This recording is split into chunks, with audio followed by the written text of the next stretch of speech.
Veamos qué nos tiene para hoy el pastor Darío Silva en el cuestionario. Adelante, María Margarita. El cuerpo es nuestro físico, el alma es tripartita y nuestro espíritu debe ser conducido por el Espíritu Santo. El pastor Darío Silva nos da una mejor explicación. Mucha atención.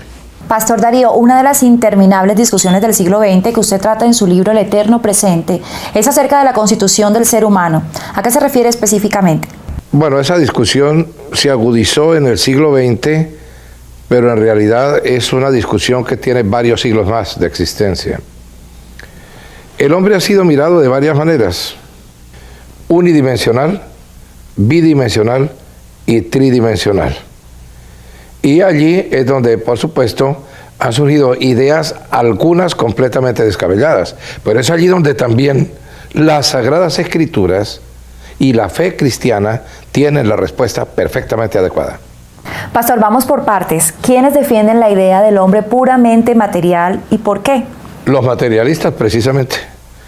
Pero ¿nos parece que la sublimación de este concepto llegó con un libro que tuvo enorme circulación en la mitad del siglo XX, de Herbert Marcuse, aquel famoso pensador judío de origen alemán que montó, como dijo Alberto Lleras Camargo acertadamente, su gueto dorado en la Universidad de Harvard? Él escribió El hombre unidimensional. Es una teoría materialista 100%.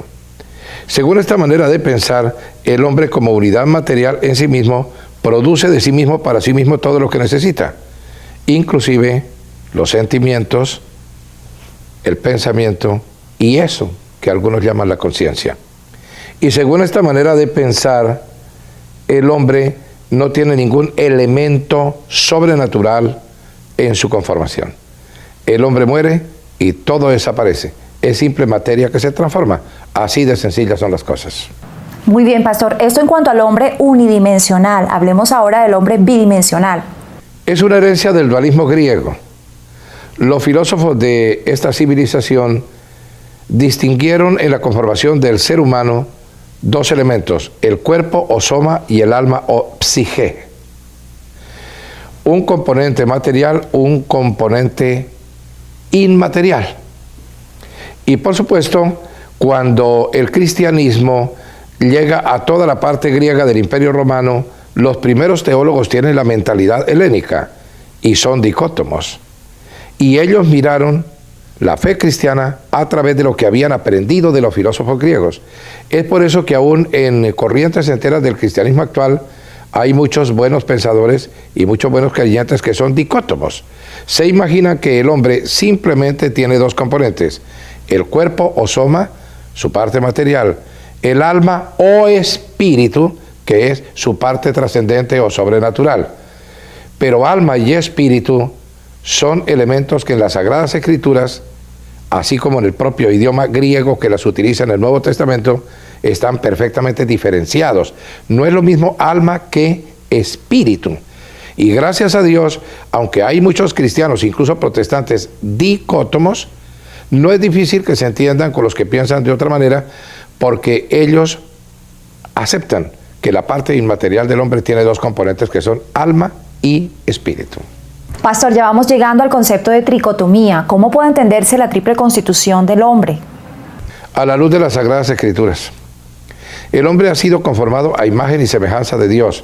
Por lo tanto, nosotros razonamos: si Dios es una Trinidad, el hombre es una Trinidad. La tricotomía está muy bien expresada por el apóstol San Pablo, especialmente en la primera carta a los Tesalonicenses, el capítulo 5 y el versículo 23, donde dice que todo nuestro ser es espíritu, neuma, alma, psique y soma, cuerpo. De tal manera que desde la propia Sagrada Escritura tenemos claro que el hombre es un ser tricótomo o tridimensional. Por cierto que Justino Mártir, a pesar de que podría tener alguna influencia griega, llegó a decir esta cosa sorprendente y extraordinaria, quizás revelada por el Espíritu Santo, o sin duda revelada por el Espíritu Santo. Así como el cuerpo es la casa del alma, el alma es la casa del espíritu. Y entonces lo que San Pablo nos ha transmitido lo podemos descomponer de manera simple y elemental así: soma, es decir, cuerpo o parte material; es propiamente el vehículo de expresión del ser en el mundo natural donde nos toca vivir. Es allí donde radican los sentidos que nos permiten captar lo que nos circunda aquí en este planeta. Ahora, psiquis, que es alma, en latín ánima. Allí es donde residen la mente, las emociones y la voluntad. Observemos que los animales se llaman así precisamente porque tienen ánima, porque son seres dotados de psiquis. En el griego la palabra para animal es la palabra psíquico. Y San Pablo marca una diferencia radical entre el psíquico o animal y el neumático o espiritual. Ahora, observemos bien que un perro, un gato, un elefante, un orangután tiene mente, emociones y voluntad, es decir, psiquis, es un psíquico, es decir, animal, es un ser anímico, pero tiene un problema muy serio, carece de conciencia, no sabe diferenciar el bien del mal, ni puede tener una relación con Dios, jamás podrá levantar una oración al Creador. Y finalmente, neuma, es decir, espíritu. Es propiamente el soplo divino en el hombre. Observemos, Dios en el Génesis crea todos los animales, pero en ninguno sopla.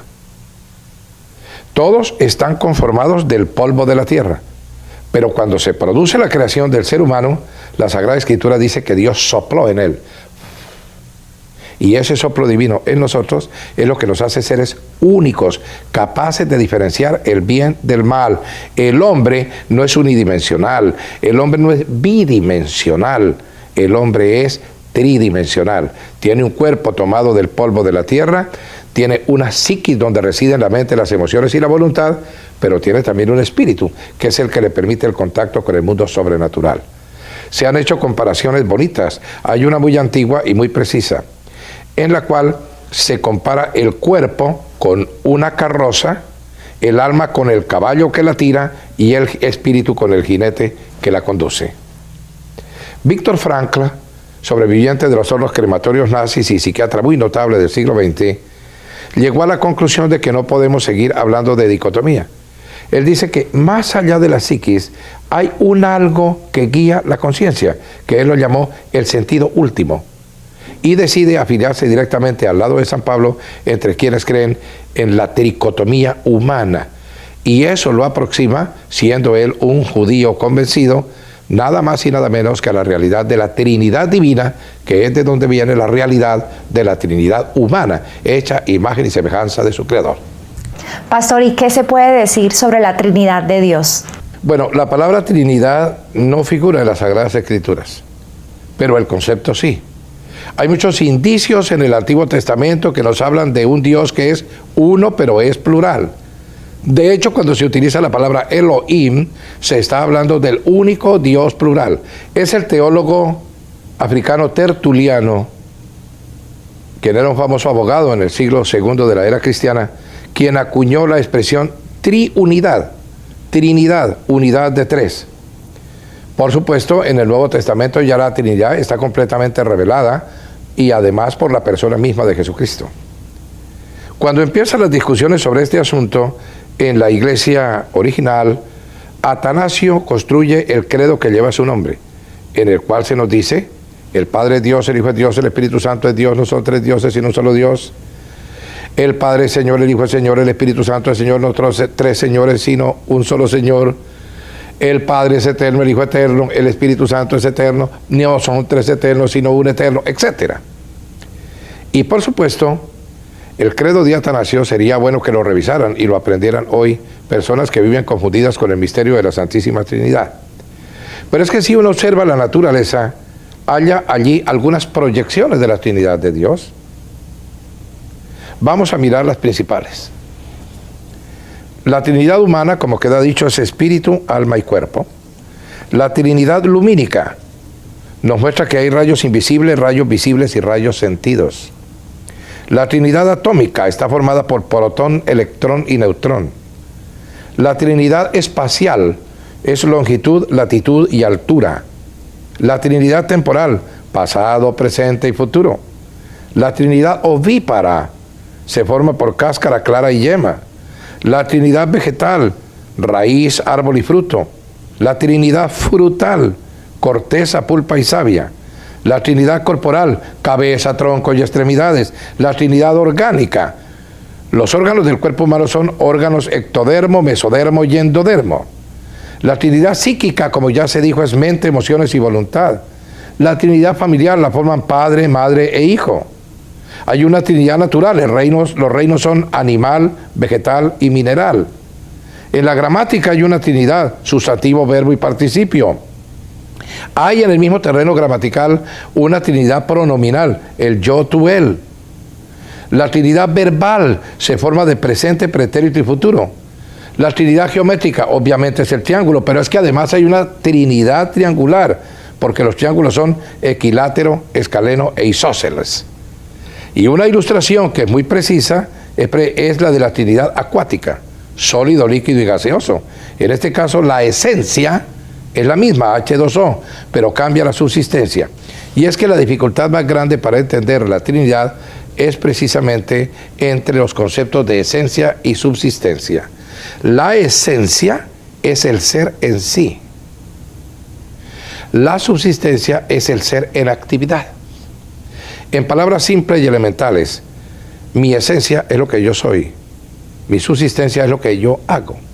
Aunque Dios es uno en esencia, cambia su subsistencia de acuerdo con la persona. Por ejemplo, cuando Jesús es bautizado y sale del agua, vemos la manifestación trinitaria de Dios. El que sale del agua es el Hijo. El que viene en forma de paloma sobre él es el Espíritu. Pero el que habla desde el cielo para decir, es mi Hijo unigénito, en él me complazco, es el Padre. No habla el Espíritu, la paloma. No sale del agua el Padre. Entendamos muy bien que entonces, en estas cosas tan sencillas, podemos acercarnos al misterio de la Trinidad. No es comprensible, los misterios no son comprensibles, pero es discernible desde el punto de vista espiritual. Encontramos algunas cosas que se han intentado, por ejemplo, que Dios es un silogismo, en el cual el Padre es tesis, el Hijo es antítesis, el Espíritu Santo es síntesis. Que Dios es un gran pronombre, el Padre es yo, el Hijo es tú, el Espíritu Santo es Él. Se compara con el amor y se dice bellamente que el Padre es el amante, el Hijo es el amado, el Espíritu Santo es el amor. El gran teólogo luterano Hegel, pensador que originó grandes corrientes del modernismo teológico, y no solo del teológico, sino también del político y del sociológico, llegó a decir esta cosa extraordinaria. El Padre es Dios en sí mismo, el Hijo es Dios objetivándose a sí mismo, el Espíritu Santo es Dios de vuelta a sí mismo. Y observemos el hombre como imagen y semejanza de Dios. Yo soy Darío, tengo espíritu, alma y cuerpo. Mi espíritu, mi alma y mi cuerpo son muy distintos entre sí, pero soy un solo Darío. De la misma manera que Dios es Padre, Hijo y Espíritu Santo. 3 personas distintas y un solo Dios verdadero, a cuyo santo nombre sea gloria y alabanza por siempre. Amén. El sabio y padre fundador de los Estados Unidos, Benjamin Franklin, dijo, y lo confirmó con su ejemplo, que las puertas de la sabiduría nunca están cerradas. Hasta pronto. Seguimos y no olvide 2024 con Dios siempre en contacto.